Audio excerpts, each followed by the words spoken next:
पैतृक संपत्ति नहीं बेच सकते, इसके बारे में हम आदेश और जो लेटेस्ट अपडेट है उसके बारे में हम आपको बताएंगे कि अगर आपके पिता या मान लीजिए कोई अन्य व्यक्ति पैतृक संपत्ति रजिस्ट्री करता है बिना किसी कारण के या अयासी में, तो आप उसे रोक सकते हैं। और रोकने के हम कुछ आपको प्रोविज़न और कानून भी बताएंगे और ये भी बताएंगे कि कितने दिनों तक आप रोक सकते हैं। अगर मान लीजिए रजिस्ट्री भी कर दिया है फिर भी आप कितने दिनों तक रजिस्ट्री वो कैंसिल करवा सकते हैं।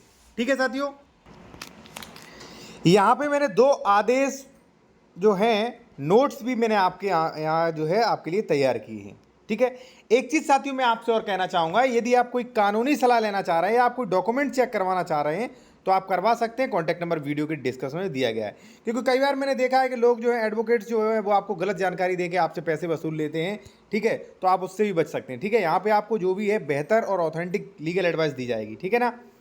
अब साथियों क्या है कि पैतृक जमीन जो है वो बेचने का अधिकार नहीं होता है। अब आप कहोगे सर क्यों नहीं होता, ये कानून हमें दिखाइए। देखिए, जो भी हम जानकारी देते हैं अधिकतर कोशिश करते हैं कि वो जानकारी कानून में दी जाए विद प्रूफ के साथ। ठीक है, अब यहां पे देखिए मिथाक्षरा और दायभाग। देखिए, हिंदू विधि की दो शाखाएं हैं, मिथाक्षरा और दायभाग। लगभग पूरे भारत में मिथाक्षरा लागू होती है, दायभाग नहीं होती है साथियों। ठीक है जी। अब ये क्या कहती है मिथाक्षरा जो कि हिंदू पर लागू होती है वो पढ़िए, उसमें मिलेगा आपको कि पैतृक जमीन नहीं बेच सकते। तो कानून के अनुसार ही तो चलेंगे, तो यही कानून दिखा के आप बच सकते हो। ठीक है ना, कि भाई पैतृक जमीन जो भी मान लीजिए आपके बेच रहे हैं जो भी पिता वगैरह, तो उन्हें रुकवा भी सकते हो। अब देखिए यहाँ पे संयुक्त संपत्ति के विषय में मिथाक्षरा शाखा में पुत्र का पिता की पैतृक संपत्ति में जन्म से ही अधिकार होता है।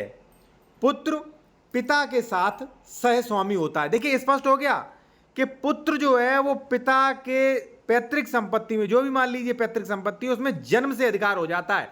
और आप सोचिए जब जन्म से अधिकार आपका भी है तो आपके अधिकार को आपके पिता कैसे खत्म कर सकते हैं। ठीक है ना।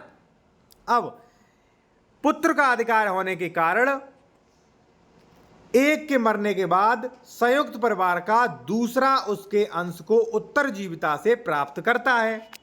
हस्तांतरण के संबंध में यानी कि ट्रांसफर के संबंध में, ठीक है ना, ट्रांसफर यानी कि बैनामा, दान पत्र यानी कि बेचने के संबंध में या दान पत्र के वसीयत के संबंध में संयुक्त परिवार के संयुक्त सदस्य संपत्ति में अपने अंश को तब तक हस्तांतरित नहीं कर सकते जब तक वे अविभक्त हैं। ठीक है, और यहां पे देख सकते हैं स्पष्ट हो गया है। क्या स्पष्ट हो गया? हस्तांतरण के संबंध में, सॉरी यहां पे देखिए मैं थोड़ा आपको कन्फ्यूजन जो है वो आपका क्लियर कर दूं। यहाँ पे स्पष्ट लिखा है हस्तांतरण के संबंध में यानी कि बेचने के संबंध में संयुक्त परिवार के सदस्य संयुक्त संपत्ति में अपना अंश को तब तक नहीं हस्तांतर कर सके जब तक वह अविभक्त हैं। ठीक है ना, तो बेचने का अधिकार नहीं होता है साथियों। अब आप कहोगे आप इससे अगर नहीं मानते तो देखिए एक प्रोविजन और किया गया है, वो मैं आपको बता दूं। देखिए ये मिथाक्षरा विधि से शासित हिंदू द्वारा उस अन्य संक्रमण को जो उसके पिता ने पैतृक संपत्ति का किया है आपास्त कराने के लिए 12 वर्ष का समय है। मिथाक्षरा विधि से शासित है यानी कि यही कानून, मान लीजिए आपके पिताजी ने इस कानून का उल्लंघन कर दिया, रजिस्ट्री करवा दिया, किसी को बेच दिया, दान पत्र करवा दिया, वसीयत करवा दिया है। ठीक है, आप करवा चुके हैं तो जो है ये नियम काम में आएगा। ये आप देखिए यहाँ पे कि मिथाक्षरा विधि से शासित हिंदू द्वारा उस अन्य संक्रमण को, संक्रमण यानी कि ट्रांसफर को जो उसके पिता ने किया है पैतृक संपत्ति का किया है आपास्त कराने के लिए 12 वर्ष का समय है। ठीक है ना, अब स्पष्ट हो गया आपको। जब ये प्रोविजन था ही नहीं तो लिमिटेशन एक्ट में भी प्रोविजन ये क्यों किया गया कि भाई 12 वर्ष तक आप कैंसिल करवा सकते हो। तो देखिए लिमिटेशन एक्ट में भी प्रोविजन किया गया साथियों, और यहाँ पे जो मिथाक्षरा और दायभाग हिंदू उत्तराधिकार अधिनियम है उसमें भी ये प्रोविजन किया गया है। अब मैं आपको बताऊं कि अब आप जो है रुकवा कैसे सकते हो। ठीक है, अगर मान लीजिए आपके पिताजी पैतृक संपत्ति बेच रहे हैं तो कैसे रुकवा सकते हो और किन कंडीशन में बेच सकते हैं। ठीक है, एक चीज़ मैं आपसे फिर कहूँगा, यदि आप बेहतरीन कानूनी सलाह लेना चाहते हैं तो ले सकते हैं। कॉन्टैक्ट नंबर वीडियो के डिस्क्रिप्शन में मिल जाएगा आपको। देखिए यहाँ पर जो भी है रिसर्च करके जानकारी दी जाती है, ये आपको लाभ है। ठीक है, यहाँ पर ऐसा नहीं है कि आपको गलत जानकारी दी जाए। अब एडवोकेट के पास जाते वो तो कहेंगे नहीं कल रुक जाएगी, एप्लीकेशन रुक जाएगी, वकालतनामा लगा दीजिए। भाई कैसे भी कैसे करके आपके पैसे ठगते ही रहें। ठीक है ना, मैं भी अधिवक्ता हूँ लेकिन मुझे ऐसा नहीं कहना चाहिए, लेकिन फिर भी क्या करें, आप लोगों के हित के लिए कहना पड़ रहा है। अब देखिए पिता की पैतृक संपत्ति जो है वो कब नहीं बेच सकते वो आप जान लीजिए, या कब बेच सकते वो आप जान लीजिए।